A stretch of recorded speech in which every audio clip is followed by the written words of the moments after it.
che è il sogno di qualsiasi atleta andare alle Olimpiadi, quindi è una sensazione bellissima. Poi a Parigi ho vissuto per 6 anni, quindi è come un Ah, po' tornare. eh.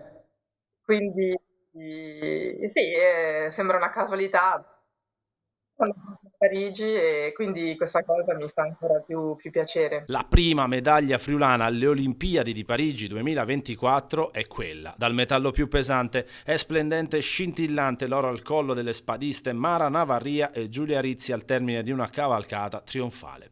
È un risultato storico, il primo oro nella spada per l'Italia che arriva dopo 28 anni dall'ultima finale disputata ad Atlanta 1996 quando si perse proprio contro la Francia.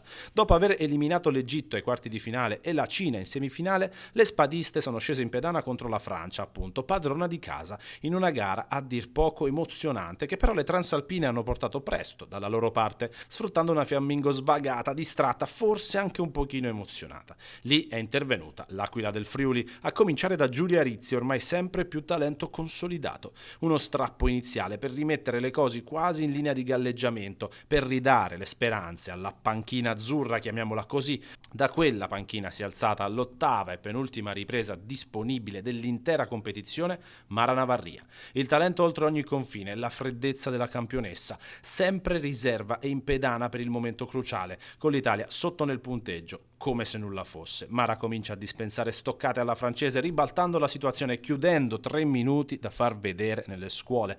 Calma olimpica, è il caso di dirlo, freddezza e capacità per dare alla Santuccio un'ultima ripresa da giocare in vantaggio. Trema all'inizio Alberta e la Francia quasi ne approfitta, ma è bravissima anche lei a domare emozioni e a portare tutto all'ultima stoccata, quella decisiva. Un finale al cardiopalma in cui l'Italia la spunta e tutti possono esultare in un abbraccio che dal Friuli Venezia Giulia alla Sicilia unisce l'Italia come solo lo sport sa fare, mettendo da parte tutto e lasciando la sensazione viva di aver centrato un obiettivo incredibile.